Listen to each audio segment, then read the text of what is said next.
E hoje eu estava assim, estava orando e Deus vindo com algumas coisas no meu coração desde ontem. E assim, Deus ele me levou a continuar falando um pouquinho do que eu falei no domingo passado sobre os fundamentos. E que é muito interessante a gente entender que, como a gente disse semana passada, os fundamentos eles são de suma importância, porque é através desses fundamentos bem postos que a edificação ela é posta, ela é feita. Se há uma edificação rasa, superficial, frágil, a edificação sobre ela também é frágil, também é fraca. Não adianta você fazer uma estrutura para um andar e querer colocar 2, 3, 4 andares em cima, porque isso vai cair, isso vai ruir. Lá em São Paulo, por exemplo, existem vários casos de prédios caindo, porque são prédios feitos sem estruturação, feitos sem uma pessoa, um arquiteto, né, um engenheiro habilitado, é alguém que... Não, vamos fazer assim que dá certo, e fazem sem estruturação, fazem sem os desenhos corretos, e volta e meia cai um prédio lá. Não só lá, mas você ouve mais, né? Volta e meia cai um prédio lá por conta dessa falta de estrutura, essa falta de base, falta de fundamento. E eu tenho pensado nesse tempo porque como a gente está vivendo um tempo de algo muito visual, o externo, a gente valoriza muito o externo, a gente valoriza muito o que aparece, a gente valoriza muito o que está aqui fora, né? A casca, nós valorizamos muito, que a gente esquece desses fundamentos, a gente esquece dessas bases. E, irmãos, uma hora ruim, uma hora vai cair por terra. Nós lemos na semana passada em Lucas, né, a diferença dos dois construtores. Um constrói a casa sobre a areia, ele simplesmente pega a areia, constrói a casa sobre ela, faz uma bela de uma casa, muito bem feita, muito bem arrumadinha, mas quando vem o vento, quando vem a tempestade, quando vem tudo, o que acontece? Rui, cai por terra, porque ela está feita sobre a areia. Aí ele compara o outro construtor, que também ouviu a voz de Deus assim como o primeiro, mas ele vai e cava até achar a rocha. Quando ele encontra a rocha, agora sim eu coloco fundamentos, agora eu coloco a base. E ali sobre a rocha ele edifica.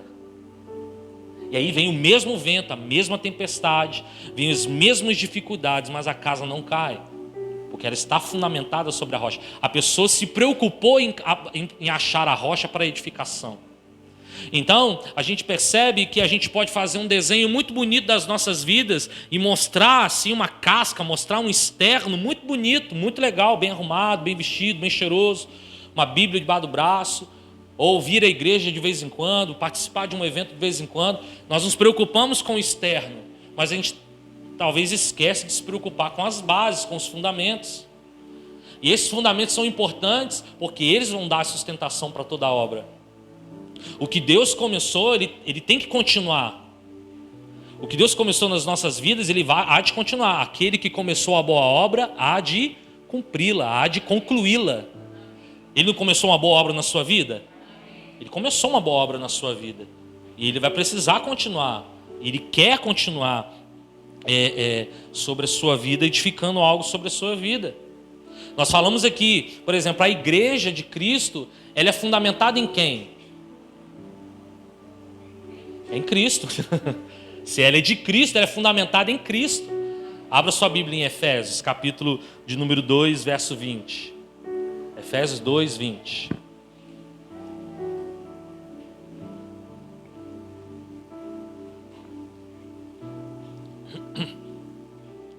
Edificado sobre o fundamento dos apóstolos e profetas, sendo ele mesmo, Cristo Jesus, a pedra angular, ou a pedra de esquina, na qual todo o edifício bem ajustado cresce para santuário dedicado ao Senhor, no qual também vós juntamente estáis sendo edificado para a habitação de Deus no Espírito. Então a igreja ela é fundamentada, não era, mas ela é fundamentada sobre Jesus Cristo. Jesus é a pedra. Essa pedra angular era uma pedra grande, quadrada, ela tinha uma dimensão bem grandona e ela era colocada na esquina do terreno. A partir daquela pedra, toda a construção era feita. Se aquela pedra fosse colocada num lugar errado, num lugar que não...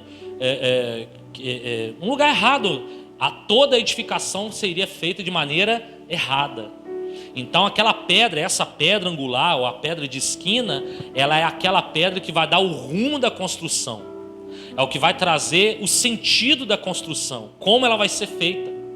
E não é à toa que a igreja ela é fundamentada em Cristo, porque é a partir de Cristo que nós somos edificados. É a partir de Cristo. Cristo é o modelo, Cristo é o padrão para todos nós. Cristo é o seu padrão, amém? É patrão, não, é padrão. Ele é o nosso padrão. Ele é a pedra de maior excelência. Ele é aquela pedra que verdadeiramente vai nos colocar no rumo certo, na edificação correta. Então a igreja ela é fundamentada nessa pedra, nesse fundamento. Porém os fariseus, eles pensavam que os seus fundamentos eram a lei. Quando você vai para os fariseus, com Jesus quando veio, ele veio num momento de crise religiosa, crise política, crise social, onde os fariseus, com todo o seu ímpeto, diziam que a lei era o fundamento para a salvação. Que a lei, a observância, a obediência nua e crua da lei, não de toda a escritura, mas da lei do Antigo Testamento, apenas obedecê-la já era fundamento para a salvação. E aí Jesus vem e mostra para eles que não é assim. Jesus vem e mostra para eles que a observância da lei, obedecer à lei, não vai trazer salvação, porque a lei ela simplesmente revela o pecado. Mas o único que pode perdoar pecado é o sangue de Cristo. O único que pode nos restaurar por completo é o sangue de Cristo. Olha lá Mateus capítulo 5, verso 17. Ele confronta os fariseus nesse sentido.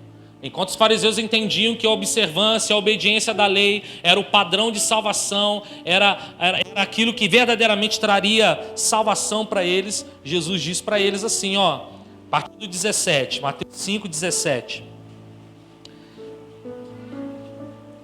Não penseis que vim revogar a lei ou os profetas.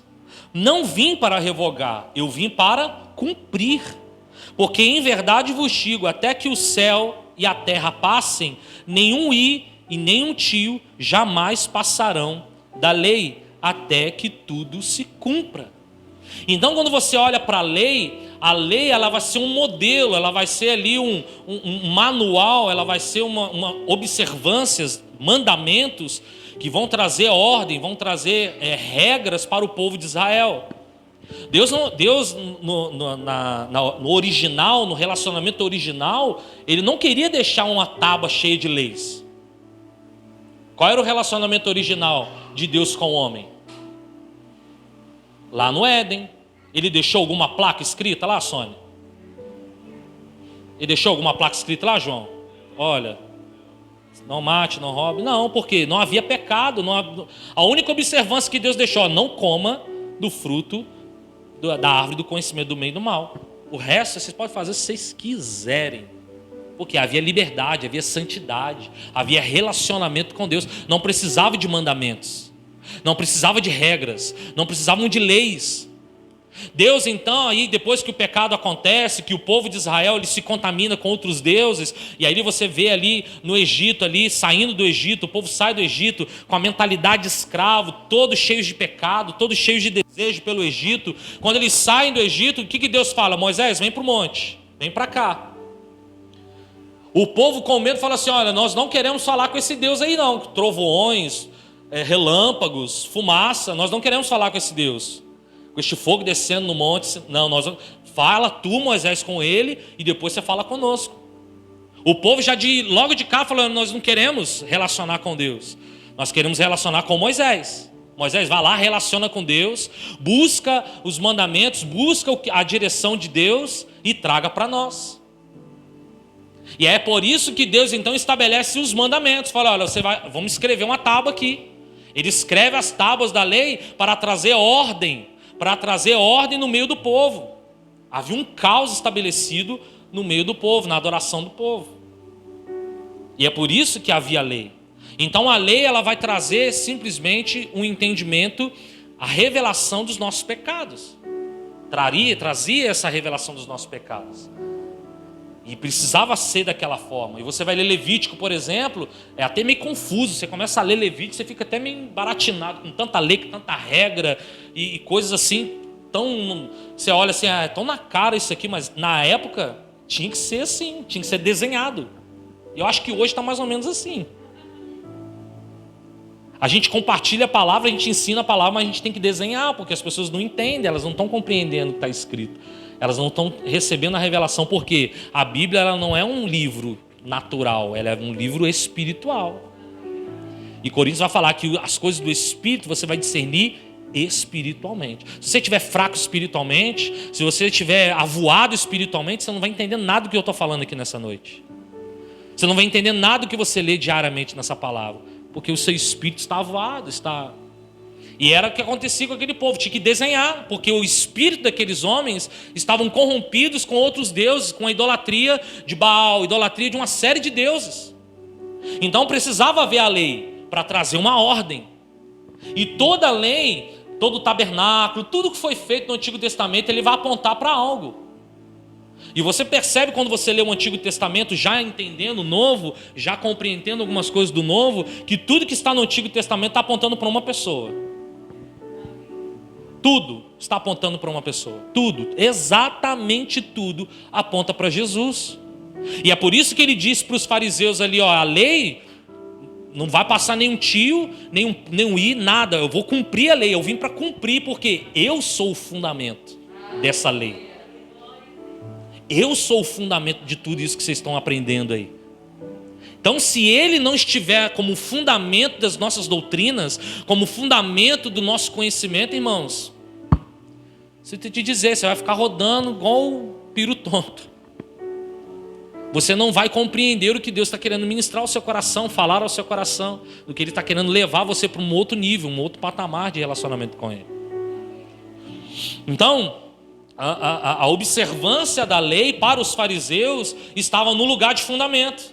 Qual era o fundamento dos fariseus? Cara, a lei. Vamos obedecer a lei, vamos pegar a lei, vamos obedecê-la nua e crua, porque é assim que Deus pediu para fazer. Só que Jesus estava já estabelecendo o seu fundamento. Jesus já estava manifestando o seu fundamento. E eles não entenderam isso. Eles não compreenderam que Jesus veio por cumprir a lei, como Ele cumpriu de fato. Então vamos desprezar a lei e vamos ficar só com o Novo Testamento? Não, porque quando você despreza a lei, o Novo Testamento não acontece. É um conjunto, irmãos. Por isso que as pessoas quando falam assim, mas está escrito no Antigo Testamento, querido, o fundamento do Antigo Testamento é Jesus. Você vai desprezar um escrito do Antigo Testamento porque está no Antigo Testamento? Se você fizer isso, você está desprezando o fundamento que é Jesus. Jesus é o fundamento de toda a Escritura. Ele é o verbo que se fez carne. Ele é o verbo, ele é o verbo, ele é a palavra. Cara, João teve essa revelação tremenda. Vamos lá, João 1, para ler direitinho, bonitinho. João 1.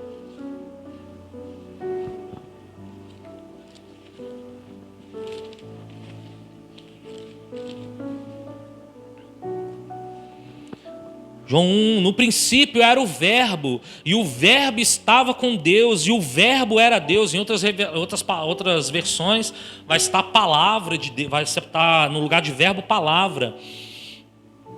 Todas as coisas foram feitas por Ele, e sem Ele nada do que se fez, nada do que foi feito se fez. Irmãos, está falando desde a criação. Está falando que a palavra, Jesus estava com Deus desde a criação. Então tudo que foi feito a partir da criação, nada seria feito se não fosse pela palavra, se não fosse por Jesus. Então como que a gente pode dizer que Jesus não está no Antigo Testamento? Ele está no Antigo Testamento porque Ele fez todas as coisas. Ele é o fundamento de todas as coisas. A vida estava nele, a vida era a luz dos homens, a luz resplandece, e assim você vai vendo. O verbo 10, o verbo estava no mundo, o mundo foi feito por ele, por meio dele, mas o mundo não o conheceu. O mundo não o conheceu. Mas ele é o fundamento. E tem um tanto de gente que não conhece Deus, não conhece Jesus, não conhece a palavra. Porque quer entender Jesus, quer entender a palavra no campo natural, quer entender a palavra no campo da filosofia, do grego, do aramaico, do latim. Não estou dizendo que isso não seja importante, porque é importante você estudar, mas apenas isso não, porque Jesus é vida, Ele é Espírito. E a revelação que Ele tem para nós na palavra, Ele sendo a palavra, é no Espírito. Não tem como a gente tentar entender de forma natural. Não tem como você ficar procurando palavras para encaixar uma ideia, e essa ideia que tem que valer para você, independente da revelação de Deus para a sua vida. Toda a palavra é inspirada. Fala comigo, toda a palavra é inspirada. Porque ela é fundamentada em Jesus. Jesus é o fundamento de toda a Escritura. Não tem como tirar Jesus da Escritura. Não tem como Jesus sair das Escrituras. Só que os fariseus não estavam entendendo dessa forma, porque para eles a lei era o importante, o legalismo. Nós chamamos de legalismo, amor excessivo da lei, ou colocar alguma coisa no lugar de Deus como princípio, como fundamento. E os fariseus estavam entrando nesse erro de colocar a lei acima de Jesus Cristo. Mas Jesus, Ele é o fundamento. Sem Ele, nada do que foi feito se fez. Nada, nada. Existe uma palavra em latim, tá vendo? Latim aparecendo aí. Incurvatus in si, ou encurvando-se em si mesmo, que significa curvado para dentro de si mesmo, ou uma vida vivida para dentro de si próprio, para dentro de si mesmo. É uma vida preocupada em viver para si próprio e não para Deus e nem para as pessoas. O que os fariseus estavam aqui nesse tempo entendendo era que o importante era eu cumprir a lei, obedecer a lei a despeito do que Deus pensa, a despeito do que as pessoas pensam. Porque o ser humano, ele tem essa característica. Vocês estão comigo, amém? Fica boiando, irmão. Eu estou vendo o irmão boiando aí. Não fica boiando, não. A palavra é espiritual. Se você boiar, você perde. E aqui, assim, eu estou procurando passar algo que Deus ministrou no meu coração. Se você não entender, você vai sair daqui da mesma, ou até pior da maneira que você entrou aqui dentro. Fica boiando, não. Se tiver que boiar, levanta os braços, ora, fala, Senhor, tira. Não boia, não. Se a semente cai em terra dura, meu filho, o passarinho vai vir me pegar e não vai alimentar de nada. Aí o que adianta você vir no culto? Você saiu daqui da mesma forma que entrou. Nós somos diante do Rei, amém? O Senhor é o fundamento das nossas vidas. Então as pessoas, elas naturalmente são interesseiras. Elas naturalmente são egoístas. Elas naturalmente pensam apenas em si próprias. Elas pensam em satisfazer primeiro os seus desejos, as suas vontades. Elas colocam no lugar da palavra, no lugar de Jesus, a satisfação de cumprir alguns ritos, e aquilo ali para ela está ótimo, aquilo ali para ela está bom. Enquanto Deus, Ele quer que você olhe para Ele, o autor e consumador da sua salvação. Enquanto Deus quer que você olhe para a cruz e fale assim, Senhor, o que está errado dentro de mim? Eu quero botar para fora, eu não quero me curvar para dentro de mim. Eu não quero me enterrar nos meus problemas. Eu quero lançar aos teus pés, eu quero ser curado. Sabe por que as pessoas ainda continuam presas, mesmo crentes? Porque elas não conseguem abrir o vosso coração para Deus vir e libertá-las. É como o povo do Egito que saiu do Egito, mas o Egito não saiu deles. O que adianta? Deus prometeu, falou, olha, vocês vão para uma terra que mana leite e mel. Eu vou colocar vocês lá. Era a palavra de Deus.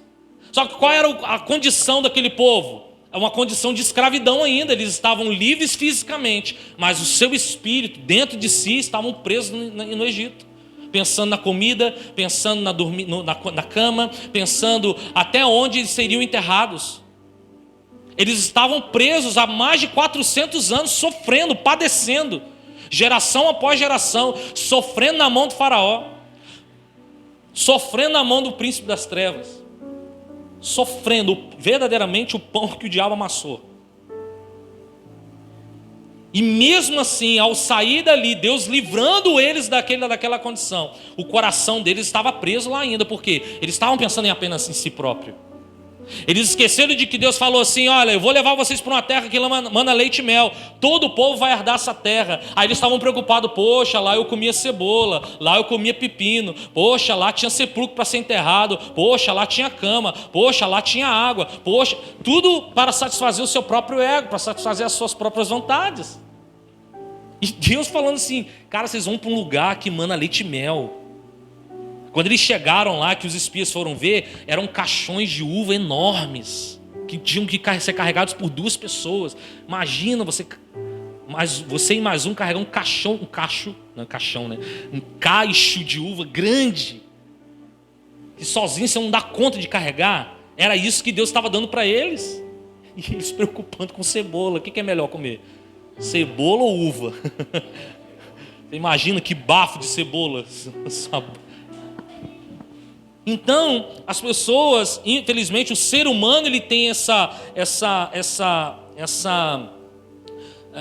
ideia de se curvar para dentro de si, como essa palavra revela para nós. E os fariseus estavam nessa mesma pegada do legalismo, da lei obedecida para seu bel prazer, dentro do seu pensamento, dentro da sua ideologia, não se abrindo para uma revelação superior. A Bíblia fala que Jesus é a aliança superior, ele é o supremo, ele é acima de tudo. E eles não compreenderam, porque eles estavam preocupados em obedecer estritamente a lei, mas a lei estava sendo cumprida na vida de Jesus, e eles não estavam compreendendo. Tanto não compreenderam que mesmo após a morte de Jesus, quando houve trevas, houve densas trevas, de dia se tornou noite, houve uma escuridão total, o véu do templo rasgou de alto a baixo, irmãos, inexplicavelmente, sobrenaturalmente, melhor dizendo, rasgou do alto a baixo. Nenhum ser humano conseguiria fazer a proeza daquela forma, mas o Senhor rasgou o véu. Ele estava querendo dizer: olha, a lei está sendo cumprida em Jesus. Aí o que acontece? Jesus é morto, é enterrado, eles vão lá e costuram o véu rasgou, o véu rasgou, vamos costurar o véu de volta, porque a gente tem que voltar a praticar os cerimoniais, a gente tem que voltar para dentro de si e cumprir a lei novamente. Enquanto Deus está falando assim: seus cabeção, a lei cumpriu-se em Jesus, vocês são livres agora, vocês são sacerdotes. Toda uma geração, todos vocês agora se tornaram sacerdotes reais. Meu filho, Jesus comprou vocês para vocês serem propriedade exclusiva da minha propriedade exclusiva, meus sacerdotes, meus príncipes, minhas princesas. Se tiver uma mulher do seu lado, fala: você é uma princesa do Senhor. O homem fala: você é um príncipe do Senhor. A mulherada ri à toa, né, quando chama de princesa. O homem fica meio encabulado, né? Vou falar assim: você é o cabra macho do Senhor. A mulher fica toda assim: eu sou uma princesa. Mas o que Deus estava trazendo para aquele povo era esse entendimento, irmãos. Cara, a lei está sendo cumprida em Jesus. Jesus é o fundamento. Eu não falei o tema, né? Jesus, o nosso fundamento. Esqueci de falar. Estou falando de Jesus, o fundamento. Jesus, o nosso fundamento. Aí, tá vendo? Ó, ligação espiritual. Quantas vezes talvez você já ouviu dizer assim: as minhas boas ações superam as más, Deus então me receberá no céu de braços abertos. As minhas boas ações vão suplantar ou vão ser maiores do que as más ações, então Deus vai me receber. Só basta eu fazer o bem, para as pessoas. Eu não sou mal, eu só não estou indo na igreja, eu não estou firme lá com Jesus, mas eu não sou uma pessoa má. Talvez até você mesmo, eu já falei várias vezes: essa pessoa só faltava Jesus, porque ela faz tanta coisa boa, menino. Nossa, que anjo, que pessoa. Cara, vai pro inferno, mano. Porque de boa intenção, o inferno está lotado. O céu não precisa de pessoas com boas intenções, com boas ações. O céu precisa de filhos e filhas regenerados pelo sangue de Cristo. O céu vai aceitar pessoas assim, lavadas e remidas no sangue, da nova aliança, do fundamento que é Cristo. Não é da lei, porque a lei foi cumprida em Jesus. Em nome de Jesus, amém? É difícil a gente olhar para o ser humano e falar assim, não, o ser humano tem algo de bom para oferecer. Porque de fato a gente não tem nada de bom para oferecer. Quem tem alguma coisa de bom para oferecer aí? Nada, não temos nada de bom para oferecer, irmãos. Aí você fala assim, mas como que Deus então me ama se eu não tenho nada de bom para oferecer? É a graça. Ele te ama e ponto. Ele ama você independente do que você fez. Ele ama você independente do seu estado atual agora. Ele te ama. Nada nos separará do amor de Deus. Nada nos separa do amor de Deus. Nada. Do amor de Deus nada nos separa. Agora, o que nos separa da comunhão com Deus, o que nos separa do reino de Deus, o que nos separa da eternidade com Deus é a iniquidade, é o pecado, é o coração que não é lavado e remido pelo sangue, não é justificado pelo sangue de Cristo. Uma pessoa que só está preocupando em boas ações, está tudo certo. Essa pessoa, infelizmente, ela não herda o reino dos céus, e por não herdar o reino dos céus, então, o nosso entendimento precisa ser que Jesus cumpriu a lei. Ele cumpriu toda a lei, porque Ele é o fundamento. E se Ele é o fundamento, irmãos, nós precisamos agarrar a Ele. Nós precisamos adorar a Ele, nós precisamos servir a Ele. Nós precisamos entrar para dentro de Jesus e falar, Jesus, não te largo nem um segundo da minha vida. Eu quero que o Senhor me mude de dentro para fora. Aquilo que eu estou guardando dentro de mim, aquilo que eu estou tentando colocar dentro de mim, na força do meu braço, nos meus entendimentos, independente do que a revelação de Deus tem para mim, Senhor, eu quero me livrar dessas ideias, desses sofismas. Sofisma são aqueles enganos que se transformam em verdades para você. Você é enganado tanto numa situação que você acredita que aquilo ali é uma verdade. Cara, tem um bocado de gente caindo nisso. Conta-se uma mentira várias vezes, revela-se uma mentira, às vezes até usa a Bíblia, usa alguns escritos para fundamentar, entre aspas, essas mentiras, e essa mentira ela é tão difundida que ela se torna um sofisma, ela se torna um engano, ela se torna uma verdade para você. Irmãos, aí é só o Espírito Santo, porque nada vai quebrar isso, só Ele. Se a sua mente, o seu coração já está cheio de sofisma, cheio de engano, não tem espaço para a verdade. Por isso que a Bíblia fala que quando a gente conhece a verdade, ela vai fazer o quê? Nos liberta. E à medida que você conhece a verdade, a palavra de Deus, ela vai te libertando, ela vai abrindo o teu coração. Esses sofismas não têm espaço dentro do teu coração, porque você está fundamentado na palavra que é Jesus Cristo. Você vai ouvir um engano e falar, isso aqui não está soando legal não. Espera aí, eu li na palavra que isso está errado isso aí.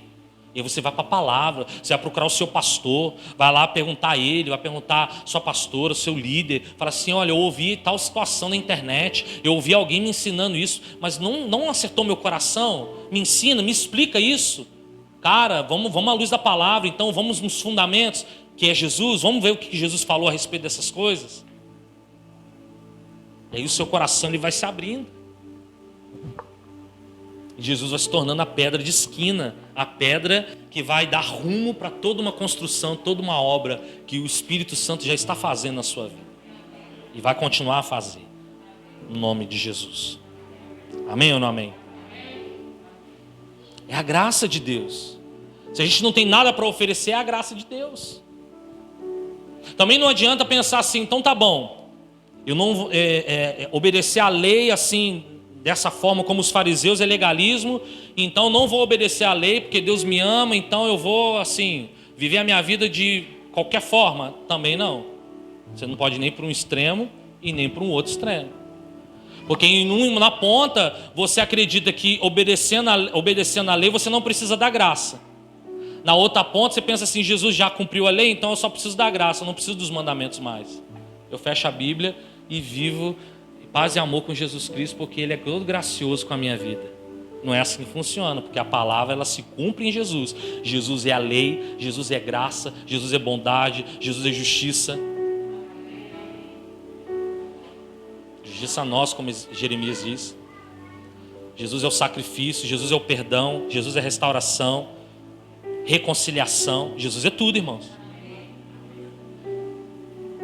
Então, numa ponta tem o legalismo sem a graça, e na outra ponta tem a graça sem a lei, a graça sem os mandamentos. Nós precisamos estar no centro da vontade de Deus, que é cumprir todo o mandamento de Deus. Em quem? Em Jesus.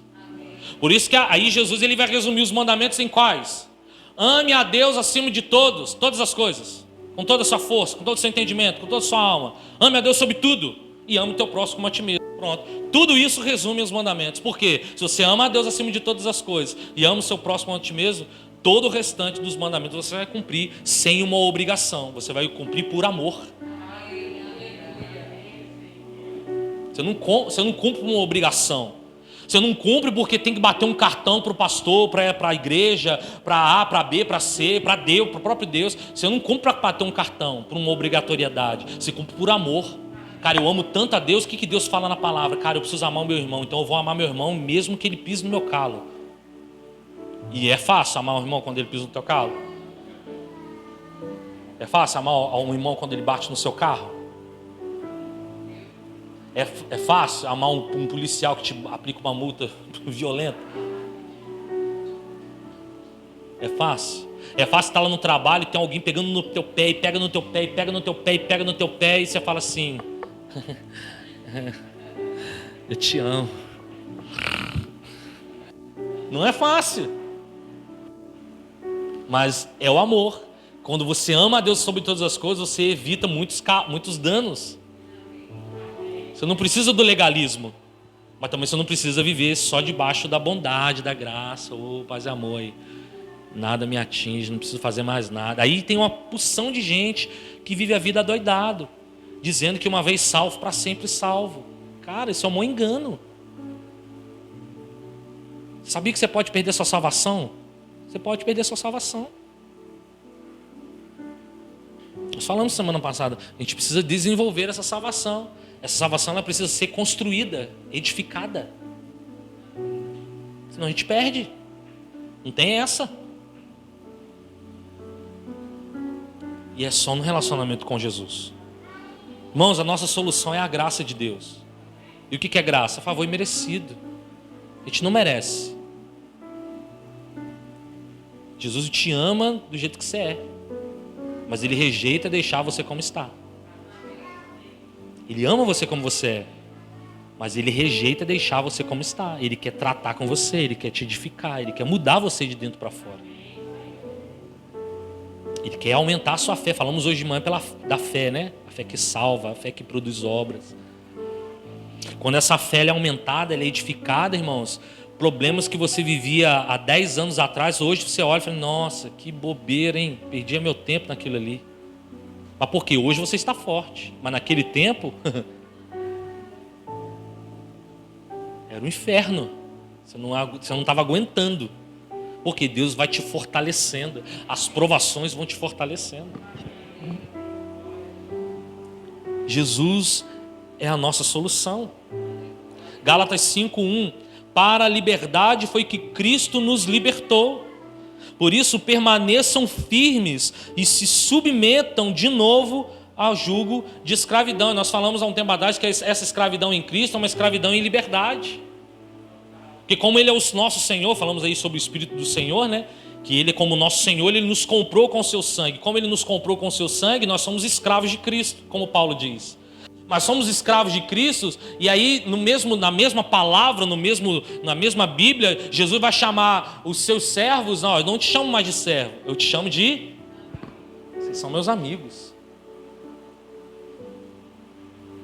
Então, da mesma forma que você é um escravo de Cristo, Deus te trata como um amigo, como um filho. Da mesma forma que você foi comprado e Ele tem todo o direito de ser o seu Senhor, porque Ele te comprou com alto preço, com o sangue dEle, mas Ele te trata como amigo. Você senta à mesa com Ele. Eu lembro da minha avó falando dos Amélios, né? Quando ela servia a família, tinha uma família muito importante lá em Friburgo, e ela chegou a servir essa família, milhões de anos atrás, é óbvio, né? E ela falava que tudo tinha que estar de acordo. Eles só podiam comer depois que toda a família levantasse da mesa, porque eles eram empregados, servos. Eles serviam, o sininho batia, meu irmão, tinha que vir alguém rapidamente atender, porque eram servos, eram tratados como servos, tinha uma obrigação. Com Jesus não, Jesus senta e chama os discípulos para sentar à mesa. E não só isso, ele chama para sentar à mesa e fala assim: irmão, está faltando alguma coisa aqui. Lavar os pés, vou lavar os pés dele. Ele perdeu o seu senhorio sobre nós? Não, ele só revelou que o senhorio no reino de Deus, ele é revelado da forma como você serve as pessoas. O senhorio de Jesus sobre a sua vida é revelado como você serve as pessoas, como você serve a igreja, como você serve a sua família, como você serve os seus filhos, como você serve sua esposa, seu marido. Então ele nos libertou e somos livres. Você cantou hoje, você é livre? Você é livre. Se você não é livre, hoje você vai ficar livre. O capeta vai largar essas correntes, vão quebrar essas correntes no nome de Jesus. Nós não podemos fazer nada para nos salvar. Nada. A salvação é pela graça, não é por obras, para que ninguém se glorie. Está lá em Efésios capítulo 2, verso 8.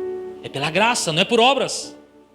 Mas ao mesmo tempo, uma vez que você é salvo, uma vez que você é restaurado por Deus, irmão, você tem que produzir alguma coisa. Porque se eu não produzo alguma coisa, Tiago vai falar lá no texto de Tiago capítulo 2, que a sua fé ela é morta. Então você diz: eu creio em Jesus, eu creio no Senhor. Você diz: eu tenho fé em Jesus, mas não produz obras. Queridos, essa fé ela não serve para nada, ela é uma fé morta. Olha lá Tiago 2, para você não achar que eu não estou mentindo. Verso 14. Tiago 2, 14. Amém ou não amém? Glória a Deus.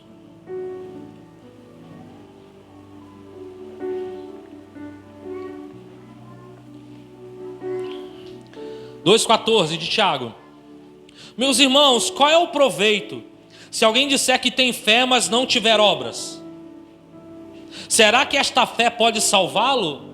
Não é que Tiago está falando que a obra, essas obras vão salvá-lo, não. É porque as obras revelam a condição da sua fé. Aí verso 17. Assim também a fé, se não tiver obras, por si só ela está morta. E o que uma coisa morta serve? Para nada, só para feder, só para atrapalhar. 18. Mas alguém dirá: você tem fé e eu tenho obras. Mostra-me essa sua fé sem obras, e eu com as minhas obras lhe mostrarei a minha fé. Porque Tiago está dizendo assim: olha, eu tenho uma fé tão genuína em Cristo que eu produzo. Eu tenho uma fé genuína em Cristo que eu produzo. E essa produção, essas obras que são produzidas, revelam a qualidade da minha fé em Cristo. Revelam se a minha fé em Cristo é viva ou ela é morta. Então eu sou salvo pela graça, amém ou não amém? Você é salvo pela graça, você não precisa fazer nada, obra nenhuma para ser salvo. Você é salvo pela graça. Mas uma vez que você é salvo, irmão, você tem que se movimentar e você tem que produzir alguma coisa para o Senhor. Porque se você não produz nada para o Senhor, você fica naquela introspecção, só olhando para dentro de si, pensando em si próprio, cara, a sua fé é morta. Não serve para nada, Flávio. Não serve para nada, Joel. Nada. Nada. Você pode dizer à vontade que você é crente. Você pode dizer à vontade que você crê em Jesus. Pode carregar a Bíblia mais bonita da face da terra debaixo do seu braço. Mas cara, se a sua fé for morta, você não produz nada, porque você foi salvo, a sua fé é morta. Fala: eu quero ter uma fé viva. Porque a fé viva produz. Ela continua, ela gera. Não tem como você ficar parado. Não tem como você pensar só em si. Não tem como você pensar só no seu bolso. Não tem como você só pensar no seu bem-estar. Não tem como você só pensar em andar de carro bacana e pensando que a obra de Deus, ela... não, Deus sustenta. Então Deus vai jogar dinheiro do céu. Isso. Até os animais clamam. O jumento entendeu, viu? Viu? Vocês estão brincando. As pedras camarão. Nesse caso, o jumento cramará. Ai, Jesus, jumentão. Cara, não adianta você pensar só em si, olhar para dentro de si, como nós falamos aqui. E, cara, esquecer das pessoas, esquecer do reino, esquecer da igreja, esquecer da obra. Esquecer que o Senhor, muitas das vezes, Ele te dá recursos para você abençoar pessoas. Ele dá recursos para você ser fiel a Ele. Em oferta, em dízimo, em oferta alçada, em propósitos, não interessa. O seu dinheiro não é para você, querido. O seu dinheiro não é para você enriquecer, o seu dinheiro é para o reino.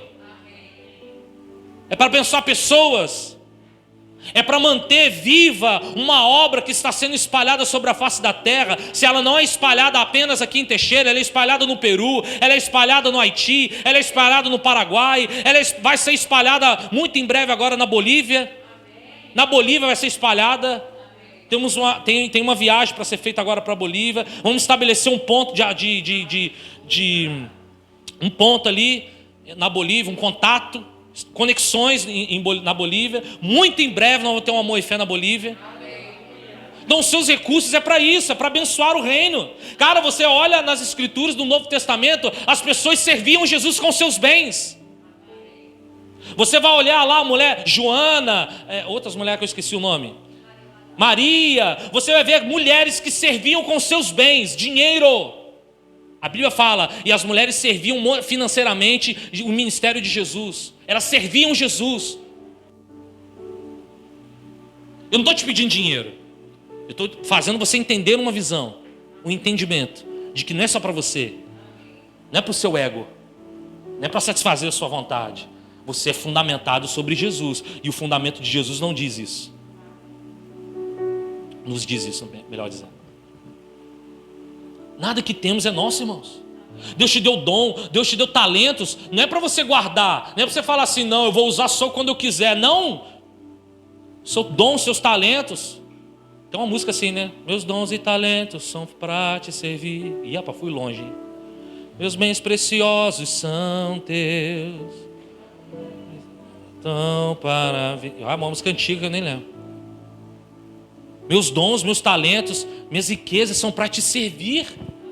Para mais nada. Então uma fé viva ela vai produzir. Uma fé viva ela vai produzir. Porque você está sendo fundamentado sobre Jesus. Amém ou não amém?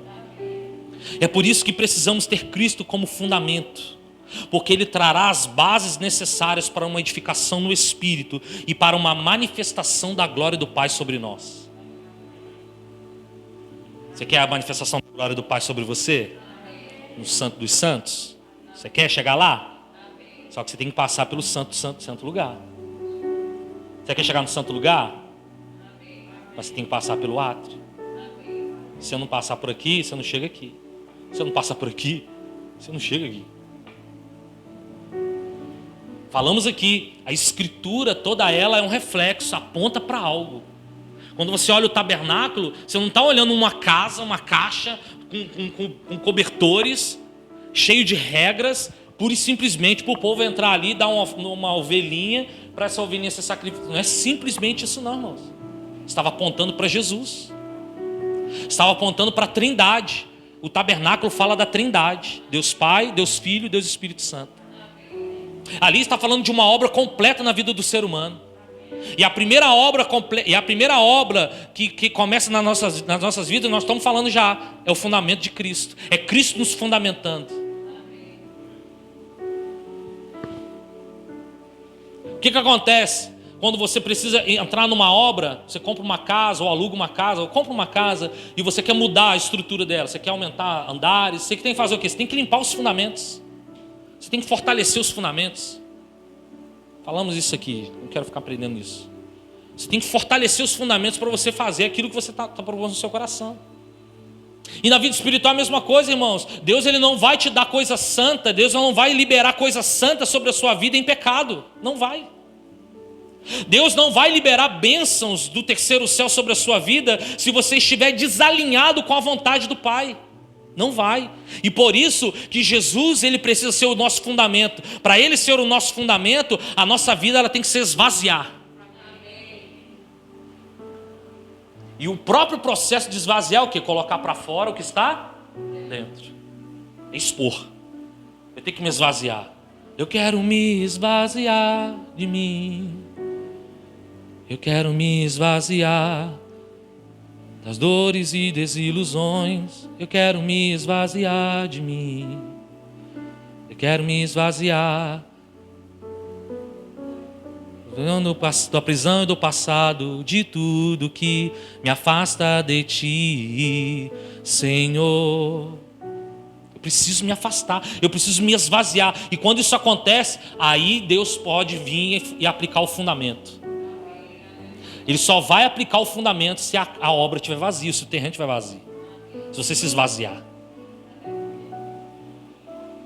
Então no átrio nós vemos o sangue de Cristo derramando sobre a vida do homem, restaurando o homem, limpando o homem, tirando todas as tranqueiras, todas as sujeiras, esvaziando o homem.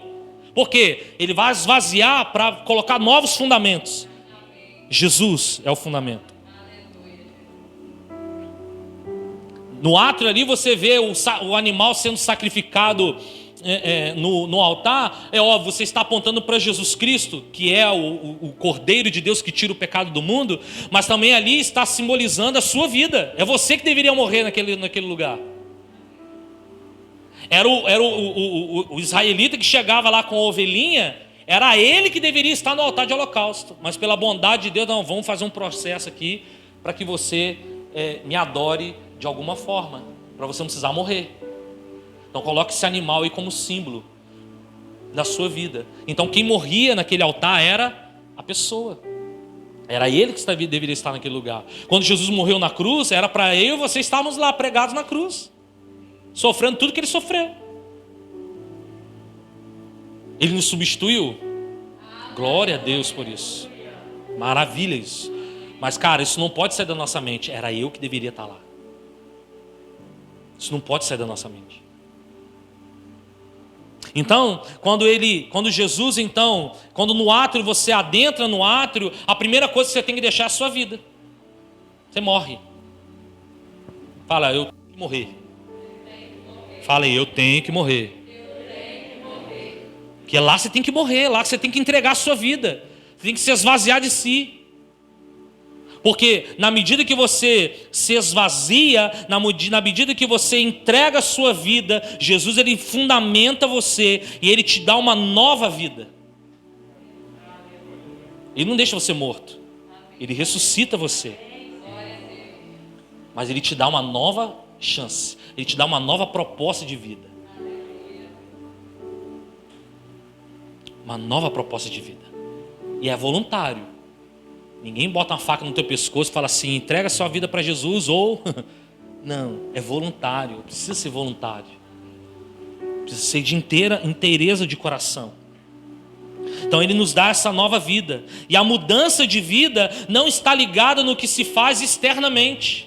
A mudança de vida começa no esvaziamento, onde eu me esvazio, onde eu tiro todo o lixo, onde eu tiro todo o Egito, toda a Babilônia de dentro de mim e me submeto a Jesus. Jesus, pode fazer de mim o que o Senhor bem quiser.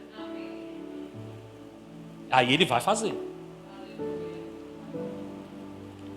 Para dizer, não sou eu mais quem vive, Cristo vive em mim, é necessário um esvaziar de si mesmo, a ponto de poder ser cheio de uma nova vida, ungida pelo sangue de Cristo. Aqui não interessa o que você faz, aqui basta você crer no sangue de Cristo. Aqui não interessa quais são as suas obras, o que você fez ao longo da sua vida, não interessa. Aqui nesse momento, no ato, não interessa. Interessa que você crê no sangue de Cristo. Então ele vai te dar uma nova vida, ele vai te restaurar. Essa fé vai te impulsionar a receber uma nova vida em Jesus Cristo. Mas o processo continua dentro do átrio. Quando você sai do altar de holocausto, você se encontra com a bacia de bronze cheia de água. E essa bacia servia para os sacerdotes se lavarem, se limparem daquele holocausto. Essa bacia vai representar a palavra de Deus, que tem o poder de nos limpar por dentro. Essa bacia tem o poder de você se olhar nela e falar, nossa, eu preciso mudar. O sacerdote, quando chegava naquela bacia e aquele bronze polido, ele conseguia ver a sua imagem no fundo daquela bacia. E quando ele mergulhava as suas mãos naquelas águas começavam a se mexer, ele já não se via mais no fundo daquela bacia, porque não é mais você que tem que aparecer, é a palavra, é Jesus mudando o seu interior, e transformando até o seu aspecto, mudando até o seu exterior. Não para só no sacrifício, não é só eu morrer, mas eu tenho que morrer e continuar edificando a minha vida na palavra.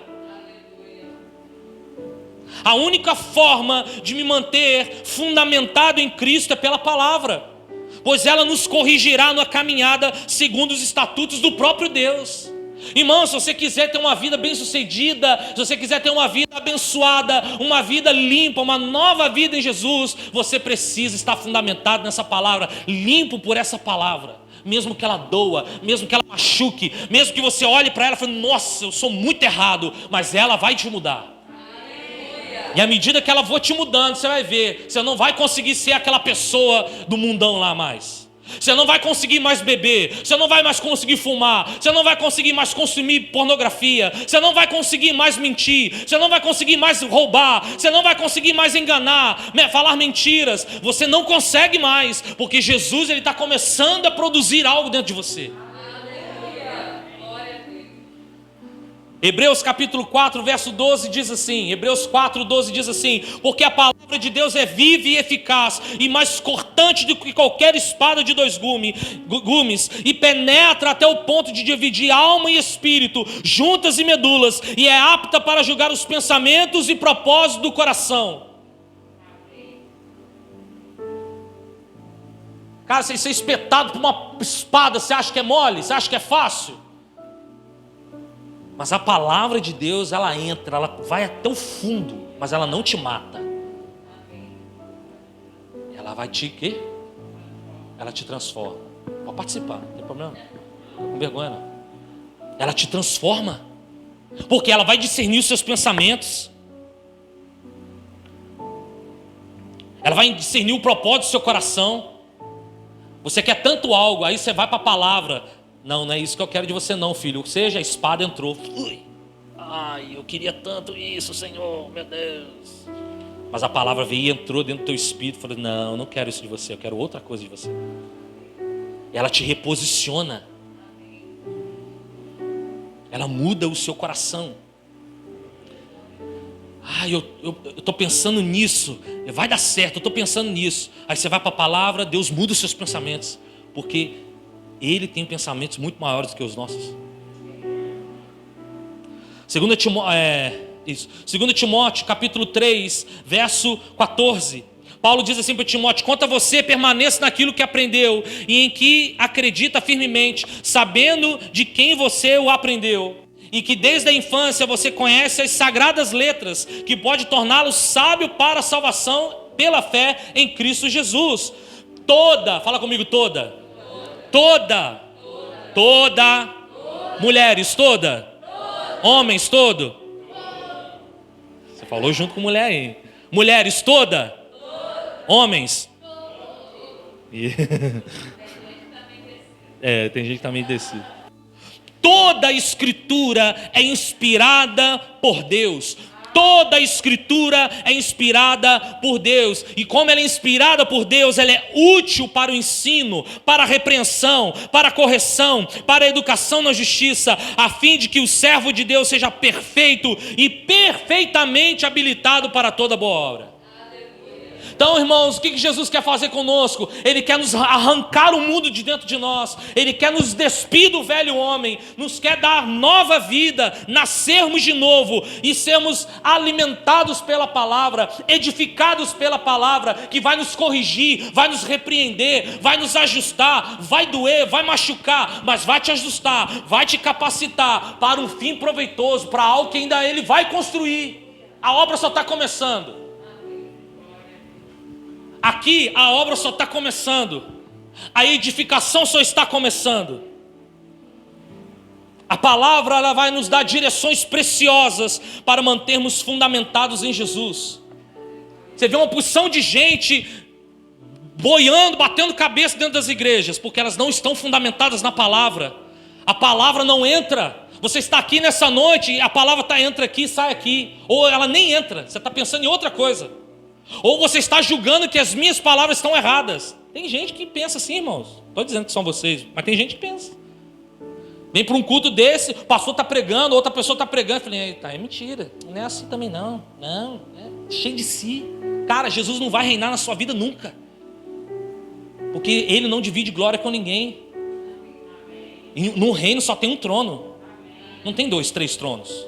Só tem um trono, o trono do rei. Pode ter da rainha, do príncipe, do plebeu, do sei lá de quem é, mas do rei só tem um trono. É só um trono. Então ela vai nos dar direções para mantermos fundamentados em Jesus. 1 Pedro 1,23. 1 Pedro 1,23. Porque vocês foram regenerados não de semente corruptível, mas de semente incorruptível, mediante a palavra de Deus, a qual vive e é permanente. A palavra de Deus é permanente, é viva. E aí quando você passa por este lugar, e aí você está sendo edificado, você agora tem acesso a um novo patamar, um novo ambiente. Que ambiente é esse? Que ambiente é esse, irmãos? Que ambiente é esse, irmãos? Fica com preguiça não, irmãos. Fala aí. Você entra no santo lugar. Você então recebe a unção do sangue que te muda, que te transforma, te fundamenta para uma edificação. E essa edificação acontece aonde? No Espírito. O Espírito então, Joel, ele vai começando a edificar uma obra dentro da sua vida. Ele vai começando a levantar as paredes. A obra começa a ganhar a forma. As janelas são postas. Os buracos pelo menos, né? São postos. A edificação ela é levantada. O telhado é posto. O piso é batido. A obra começa a ser edificada. O Espírito Santo que vai continuar a obra. Depois dos fundamentos vem a edificação. No Espírito começamos a ser edificados. Algo começa a ser construído dentro de nós. Se no átrio eu recebo uma nova vida, no santo lugar eu a desenvolvo. Se no átrio Deus me dá uma nova vida, é no santo lugar, é no Espírito Santo que eu desenvolvo essa nova vida. Ou você acha que uma criança nasce sabendo andar, falar, fazer conta, comer?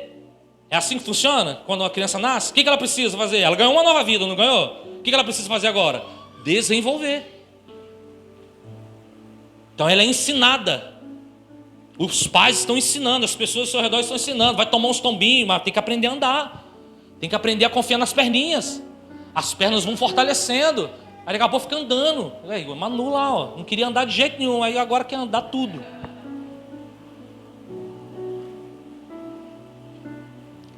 Desenvolver, aí essa vida precisa, e é o Espírito que vai desenvolvendo. Por isso que Ele mora dentro de nós. E Ele está contigo em todo lugar. Porque em todo lugar Ele vai te ensinando, em todo lugar Ele vai trazendo à luz a palavra, em todo lugar Ele vai trazendo direção no seu coração, revelação no seu coração. Em todo lugar Deus vai te inspirando, em todo lugar Deus não vai por aqui, não vai por ali. Em todo lugar o Espírito Santo está falando com você assim, não faz isso, faz outra. Não compra isso, não venda isso, compra isso, venda isso.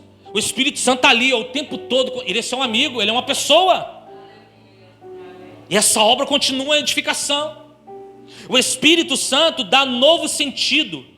Identificamos que nascemos não apenas para crer, mas também para fluir. Você não nasceu apenas para crer em Jesus lá no átrio. Você nasceu para crer em Jesus e fluir no Espírito. O que está dentro de você, o que Jesus colocou dentro de você é para você fluir. Não é para ficar dentro da sua casa, atrás de uma tela de celular, atrás do computador, ou só para você. É para fluir. João capítulo 7, 38 diz assim: quem crer em mim, ele começa com crer em mim, átrio. Como diz as Escrituras, do seu interior fluirão rios de águas vivas, santo lugar. Quando você crê em Jesus no átrio, você vai começar a fluir no Espírito. Águas poderosas vão sair como torrentes de água do seu interior. E onde essa água tocar, ela vai limpar, ela vai trazer um impacto, ela vai trazer algo sobrenatural. Seja na sua família, na sua casa, seja onde for. Do seu interior fluirão rios de água viva.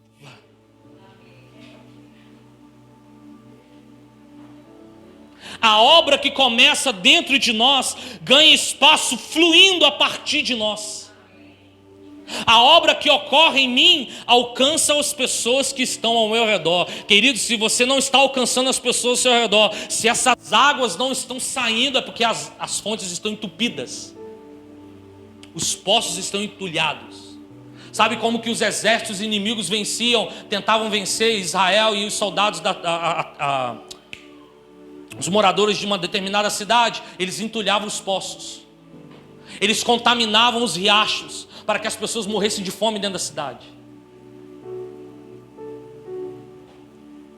Porque estão entupidos. E aí a gente precisa estar livre para fluir no Espírito. Todo o meu ser começa a ser contagiado por uma unção, uma graça, que não me permite ficar parado esperando Jesus voltar só para mim. Eu começo a contagiar outras através dos dons, através dos frutos e através dos ministérios que o próprio Espírito começa a gerar em mim. Você não precisa abrir, eu quero ler para você entender. Cadê? Em Gálatas 5:22 vai falar do fruto do Espírito. Mas o fruto do Espírito é o quê? Amor, alegria, paz, longanimidade, benignidade, bondade, fidelidade, mansidão, domínio próprio. Contra essas coisas não há lei. É o fruto do Espírito começando a ser gerado dentro de você. É o fruto do Espírito gerando algo dentro de você. É o Espírito que produz. É o Espírito que produz o fruto. Mas o Espírito também produz dons. 1 Coríntios capítulo 12, verso 4. Ora, os dons são diversos, mas o Espírito é o mesmo. E também há diversidade nos serviços, mas o Senhor também é o mesmo. E há diversidade nas realizações, mas o mesmo Deus é quem opera tudo em todos. A manifestação do Espírito é concedida a cada um, visando um fim proveitoso. Ou seja, o mesmo Espírito que produz o fruto, ele também produz os dons. Está vendo como é que você não nasceu só para crer? Você nasceu para fluir? E aí vem os ministérios, Efésios capítulo 4, verso 11. Ele mesmo concedeu uns para apóstolos, outros profetas, para outros evangelistas, outros pastores e mestres, com vistas ao aperfeiçoamento dos santos, para o desempenho do seu serviço, para a edificação do corpo de Cristo. Então o mesmo Deus que produz o fruto, produz os dons, produz também os ministérios, gera uma necessidade, gera um calor, gera uma fome que você não consegue ficar parado. Pastor, mas isso não está acontecendo comigo. Deixa o Espírito tratar você, deixa ele te edificar. Talvez você ainda está lá no altar de holocausto no átrio. Talvez você até passou pelo altar de holocausto, você está na palavra, está com um pezinho para entrar no santo lugar. Mas deixa o Espírito, deixa Jesus, deixa o Espírito produzir algo em você. Breve, isso vai despertar dentro do teu interior. Breve, você não vai se aguentar. Sérgio, volta e meia, fala comigo, pastor, eu quero fluir, eu quero fazer alguma coisa. Ele já está nessa parada aí. O Espírito Santo já está produzindo dons na vida dele. Tantas outras pessoas que já têm esse desejo, têm essa fome. Cara, porque é um relacionamento. Não sou eu que venho aqui e unge a sua cabeça e você sai daqui, nossa, como eu desejo servir a Deus com os meus dons, talentos. Não, porque é o Espírito que produz, não sou eu. Não é você que produz na força do seu braço, não sou eu que produzo na força do meu braço. Todo edifício é construído para ser usado como uma residência, para um fim, para algo proveitoso. Ou você acha que está sendo edificado para ficar como um mausoléu, como um museu, só para guardar coisa antiga?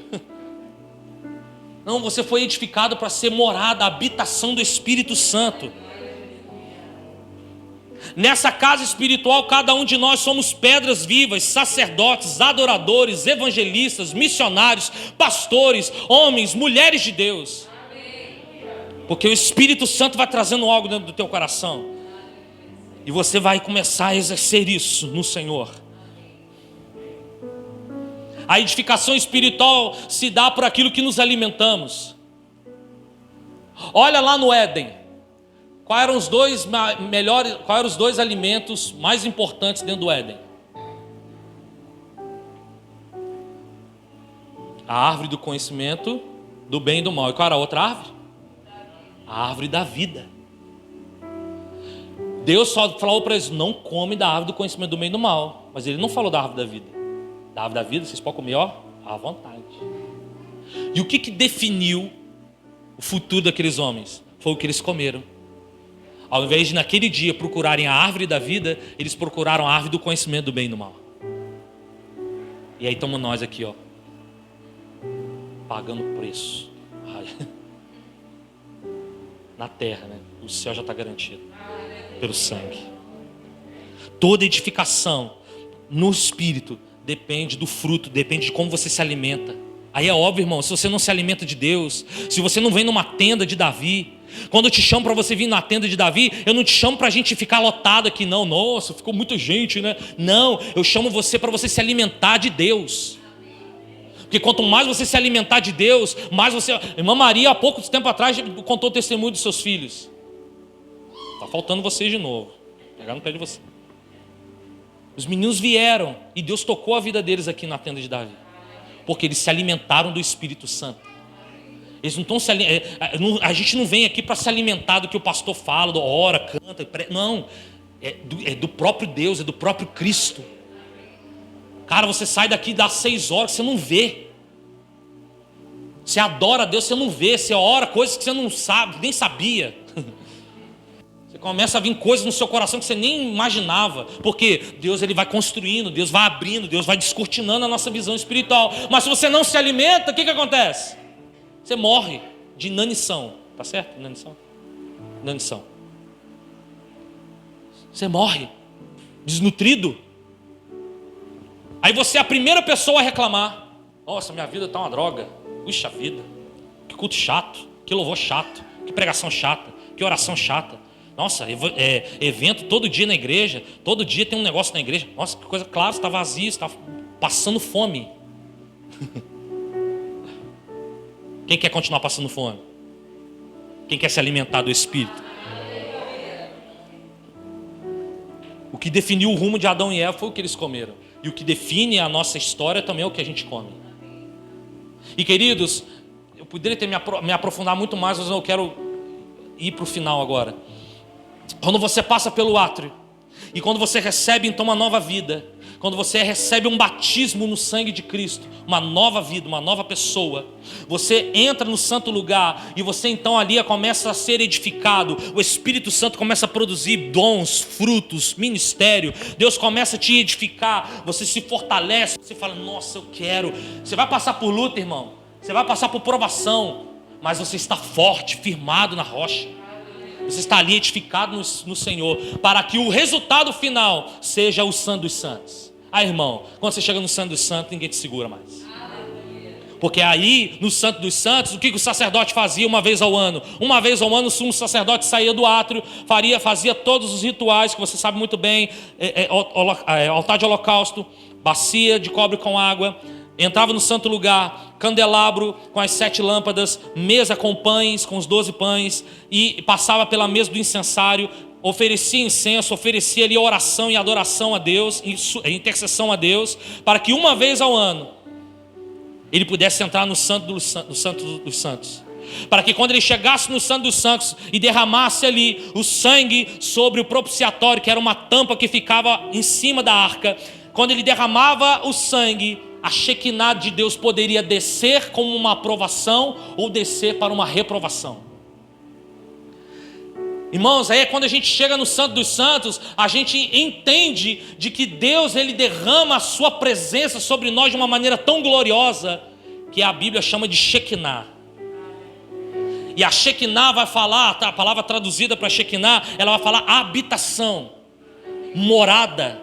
É quando a Shekinah manifestava dentro do santo lugar, as pessoas entendiam, cara, Deus está morando no meio de nós, Deus está habitando no meio de nós. Tudo que fizemos no átrio, no santo lugar, agora foi aprovado no Santo dos Santos. E a glória de Deus inunda a nossa vida. Hoje a gente não precisa mais de entrar no Santo dos Santos da forma como eles entravam, porque nós somos o templo do Espírito Santo, amém? Você é templo do Espírito Santo. Então dentro de você também tem um lugar chamado Santo dos Santos. Dentro de você tem um lugar, um depósito, uma arca simbolizada, é claro. A presença de Deus está dentro de você. Irmãos, e quando a gente entra nessa dimensão de construção, de edificação, Deus vem e aprova. Deus vem e manifesta a sua glória. Deus manifesta a sua Shekinah sobre nós. O maior desafio é ser habitado pela presença de Deus. Porque hoje os demônios, hoje a mídia, hoje a tecnologia quer habitar dentro do ser humano. Mas nós precisamos dizer que nós somos sacerdotes comprados com um preço alto. Que nós temos já um rei que nos governa. Que nós somos a habitação de alguém que é mais poderoso.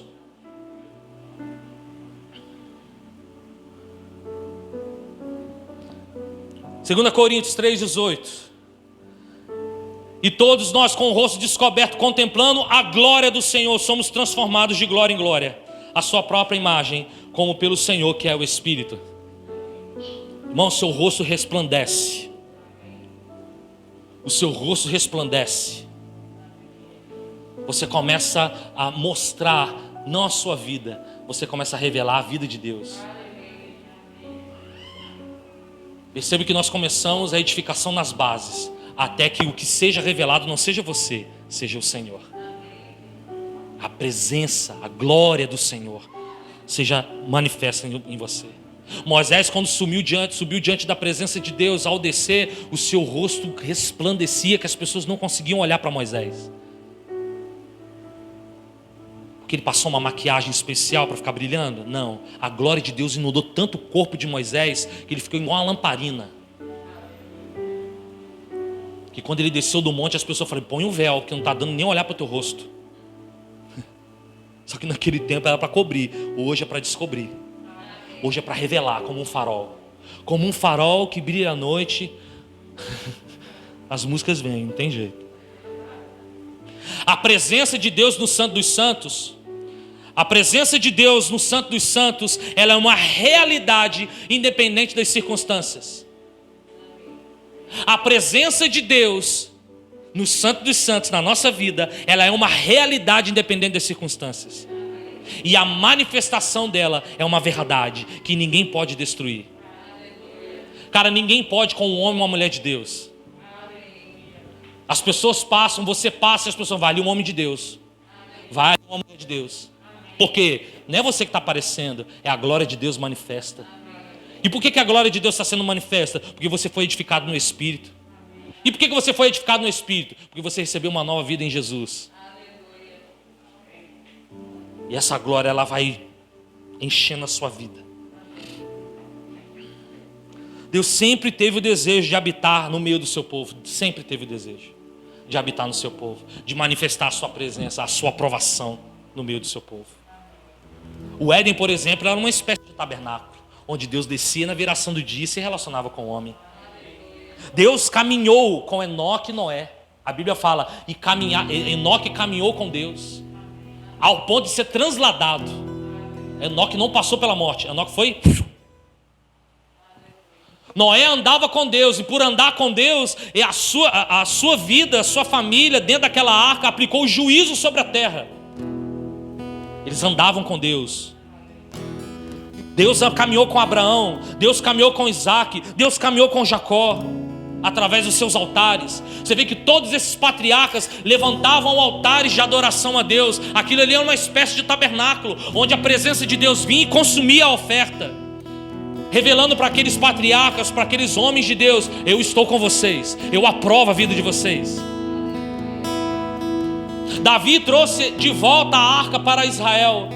E quando ele trouxe a arca de volta para Israel, depois de ter sido perdida e os filisteus terem roubado elas de Israel, depois de mais de 70 anos, a arca volta para Israel. E Davi então estende uma tenda, um tabernáculo.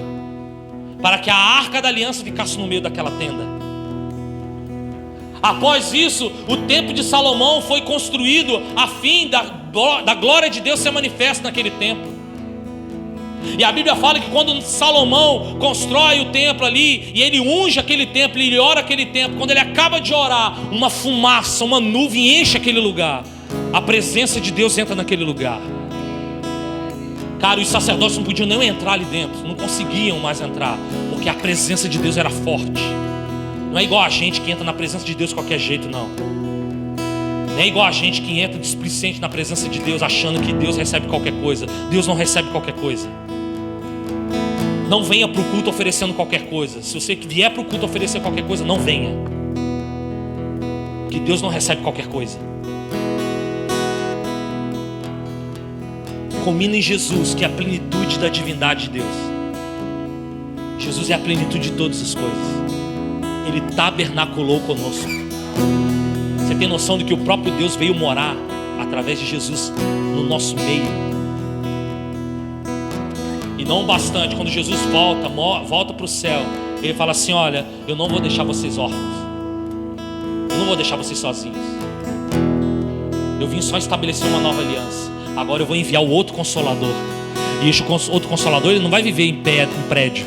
Esse outro Consolador não vai viver fora, em altares, em tabernáculos, em tendas, não. Este outro Consolador, que é o Espírito Santo, vai morar dentro de cada um de vocês, porque vocês são o meu tabernáculo. Nós somos o tabernáculo de Deus.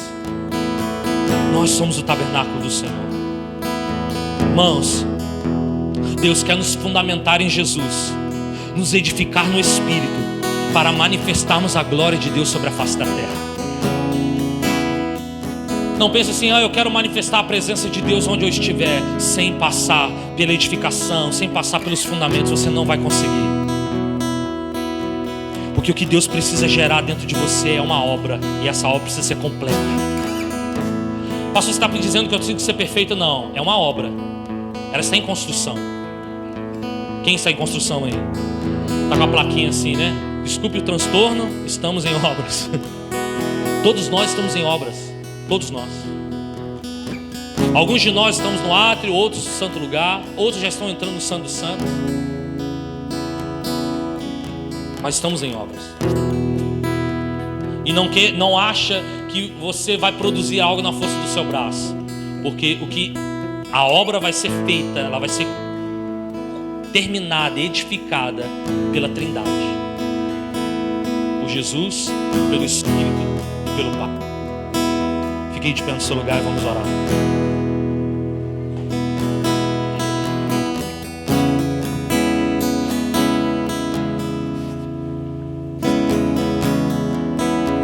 Feche seus olhos.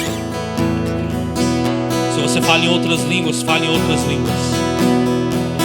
Se você não fala em outras línguas, eu quero que você ore em português mesmo, mas eu quero que você ore a Deus e fale: Senhor, começa essa obra. Começa essa obra.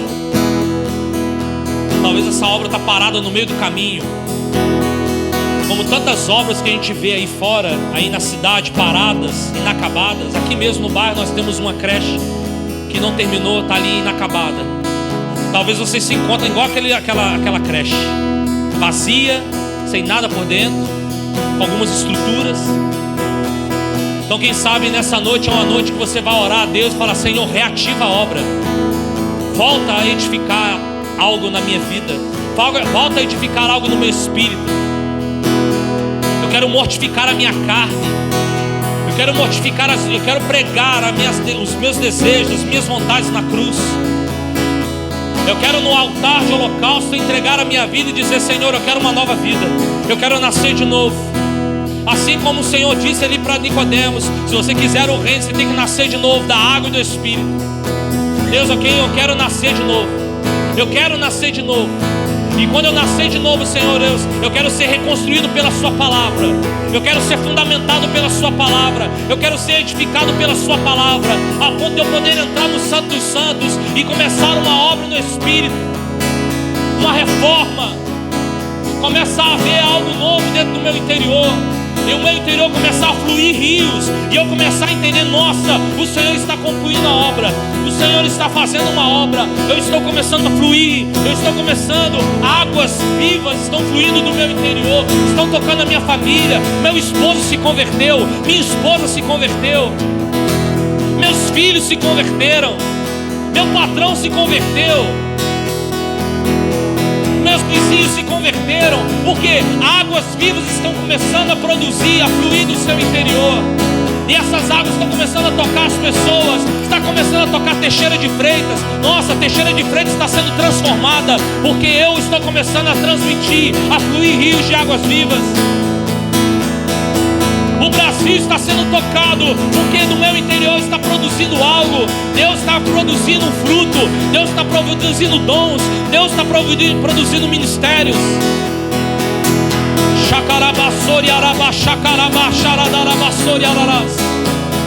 É o mesmo Espírito que produz todas as coisas. E aí ele começa a edificar, e você começa a se fortalecer, e você começa a fluir. E aí, meu irmão, a glória de Deus vem, a Shekinah de Deus vem, a glória de Deus vem e consome o holocausto. A Shekinah de Deus vem e aprova e te coloca numa condição, meu filho e minha filha, eu tenho prazer em você. Eu tenho prazer na sua vida, eu tenho prazer. Será que o Senhor nessa noite pode dizer para nós: eu tenho prazer em você? Eu tenho prazer naquilo que você está fazendo. Eu tenho prazer naquilo que está sendo edificado na sua vida. Será que está sendo edificado na nossa vida? É palha, é madeira, é feno que o fogo vai consumir? Ou é pedras preciosas, ouro, prata, que o fogo não consome, ele só purifica? Fala para o Senhor: Senhor, existem coisas no meu lugar, existem quartos da minha casa, nessa edificação que estão entulhados, as fontes estão entulhadas, mas Senhor, eu quero ser restaurado à plenitude do Senhor. Eu quero que a obra seja completa em mim. Ora, querido, fala com Deus: Deus, eu quero que a obra seja completa em mim. Eu quero que a obra seja completa em mim. Completa a obra em mim. Complete.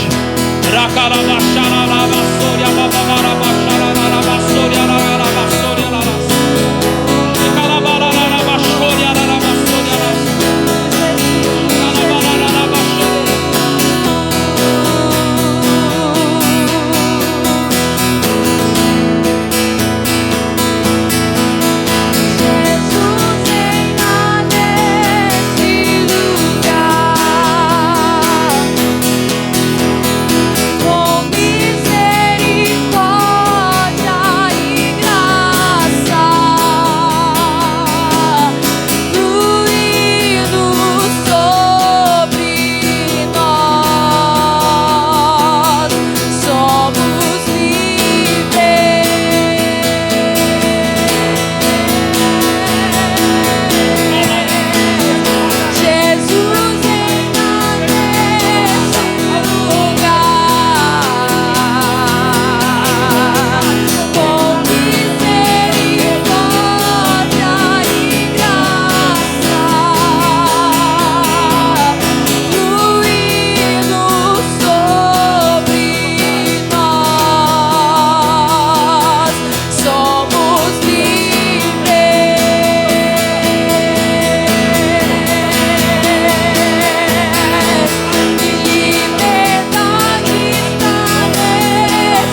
vida, que saiamos deste lugar convictos que o Senhor está fazendo uma obra, que o Senhor está edificando algo em nós.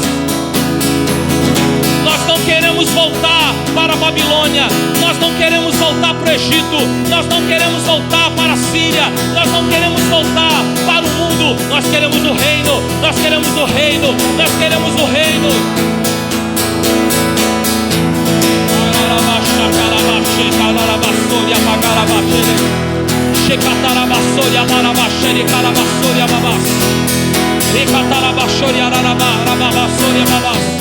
Fale em outras línguas. Começa a falar em outras línguas. Fale em outras línguas. Fale em outras línguas. Deixa o Espírito Santo edificar algo. Fale em outras línguas. Pastor, eu estou frio. Pastor, eu estou meio... Fale em línguas. Deixa o Espírito Santo produzir algo. Deixa o Espírito Santo te encher com algo. Fale em línguas. Fale em línguas. Porque o Senhor vai ouvir. O Senhor vai entender essa intercessão. O Senhor receberá essa intercessão.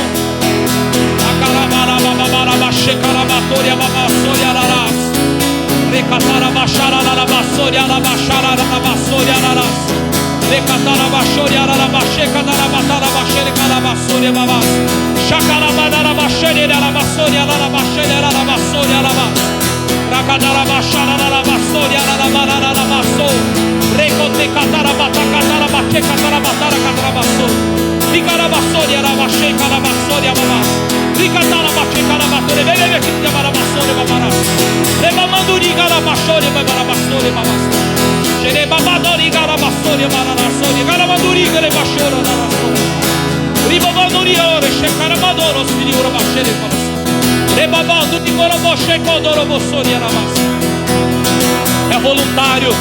É voluntário. Se você não mergulhar, se você não entrar, Deus não obra. Deus não vai obrar. Se você não entrar, Deus não vai edificar. Se você não entrar, Deus não vai edificar. Se você não se aprofundar, Deus não vai te edificar.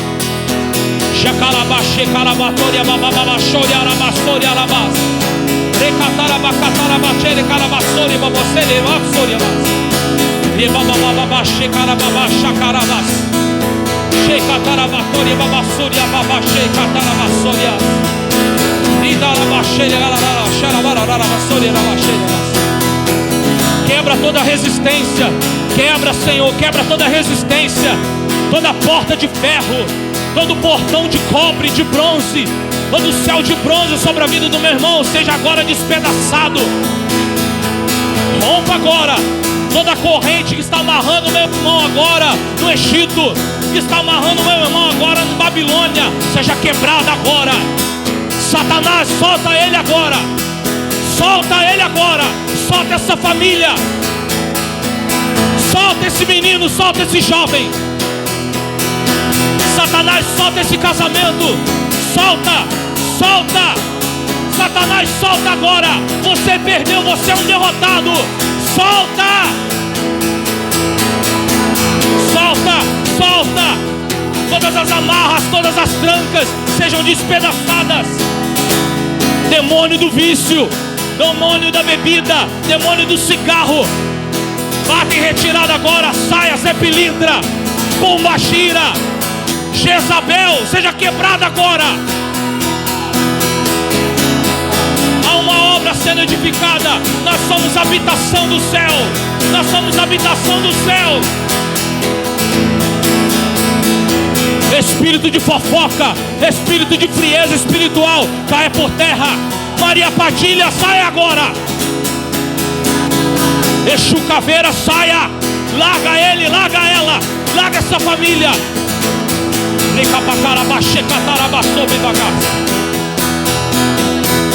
Saia. Que todo grilhão seja quebrado, todo grilhão seja quebrado, todo grilhão seja quebrado e despedaçado.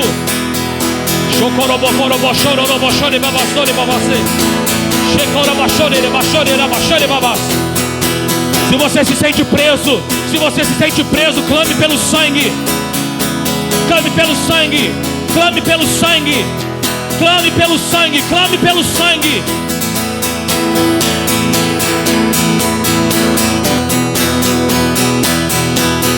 Clama pelo sangue. Clame pelo sangue. todo demônio familiar, todo demônio geracional que tem pegado gerações, que tem e que tem te amarrado, seja derrotado, seja rompido, seja expulso dessa família agora. Uma nova vida seja feita, uma nova vida seja derramada sobre você. Que entre você e esses demônios, que entre você e esses pecados, que entre você e essa iniquidade, o sangue de Cristo seja derramado. Toda doença geracional, cura agora. Médico dos médicos, médico dos médicos, médico dos médicos. Cura, libertação. Não fique disperso, ore, ore, é uma guerra, é uma guerra, é uma guerra. Quem sabe você está parado porque Satanás está te prendendo. Quem sabe você está estagnado porque Satanás está te prendendo.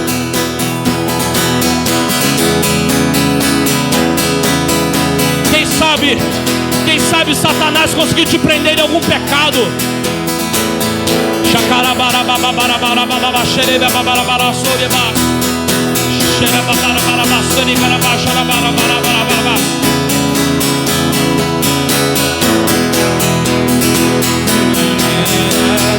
E céu, aviva-nos, queremos o teu reino aqui. Vem quebra, vem rompe, vem quebra, vem rompe. Queremos ver teu reino aqui, em Jesus,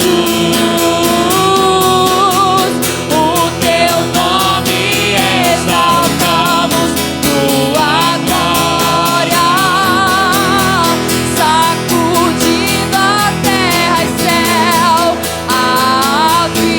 aviva-nos, queremos o teu reino aqui, queremos o teu reino aqui. Vem, Senhor, vem, roupa. Espírito vem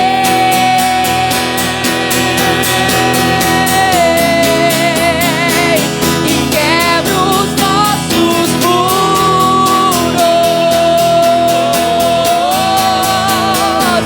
Espírito vem,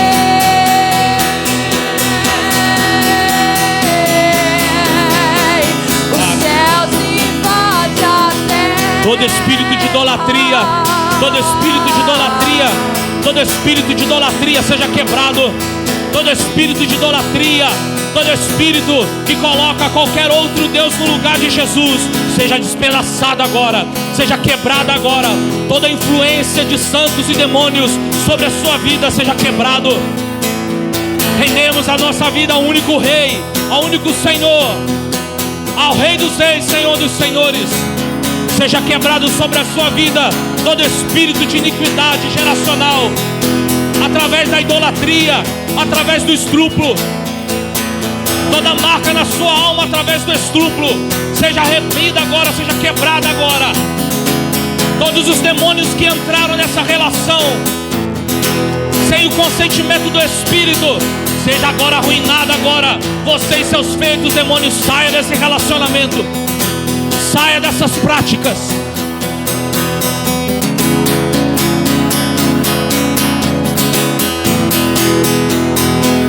Saia dessas práticas.